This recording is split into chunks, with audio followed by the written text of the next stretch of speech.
आजकाल कसं झालं, स्मशानभूमी परिसरमध्ये आमचे MRGHचे झाडं लावले आहेत. तिथं कमीत कमी 1000 झाडं आहेत आणि बाजूने शेत आहे. कोणी वाटसरूनं किंवा कुणा एखाद्या शेतकऱ्यानं आपलं धुरा बंधारा वगैरे पेटवला असेल, त्याच्यापासून आग हवा हे चंद्रपूर गावाच्या इकडून खल्लार गावाकडून चंद्रपूर गावाकडे वाहत होती. तर आगही त्याचप्रमाणे कूप आणि हे MRGHचा स्मशानभूमी परिसर आहे. या परिसरातून पूर्ण गावाकडे आग लागत चालली होती.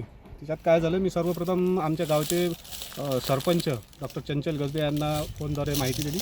त्याच्यानंतर गावचे पोलीस पाटील आमचे महेंद्र मेश्राम त्यांना पण सांगितलं. ते सरपंच बाहेर गावले असल्यामुळं ते काही येऊ शकले नाही, पण तात्काळ आमचे गावचे जे पोलीस पाटील आहेत ते आले आणि त्यांनी तात्काळ इथूनच फोन लावला अग्निशामक दलाला आणि आग पाहता विकराळ रूप घेण्याचा प्रयत्न सुरूच होता.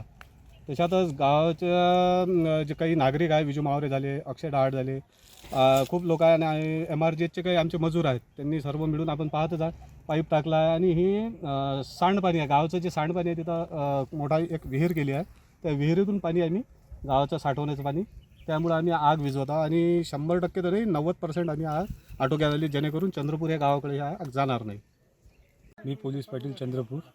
स्मशानभूमी परिसरात अचानक आग लागली. रोजगार शौकाचा मला फोन आला आणि फोन आल्यानंतर मी इथं जागेवर आलो तर खूप प्रमाणात आग लागलेली होती. बाजूला PSC आहे आणि गावाचा परिसर आहे आणि बाजूला शेती पण आहे. त्या शेतीमध्ये गव्हाचं पण पीक होतं.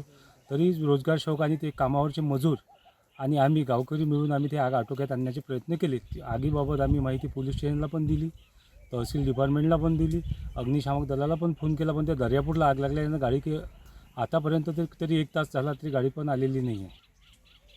आटोक्यात आलेली आहे पण तरी हवेच्यानं काही सांगता येत नाही, आणखी पसरू शकते. त्यांना मी माहिती दिली. त्यांचं म्हणणं असेल की दर्यापूरला डेपोच्या साईडला आग लागलेली आहे, ते आग विझवल्यानंतर आम्ही त्या ठिकाणी पोहोचतो. अंदाजे भरपूर झाडं जळलेले आहे. आता ते पूर्ण झाडं मापल्यानंतर त्याचा अंदाज लागू शकेल आपल्याला किती नुकसान झालेलं आहे.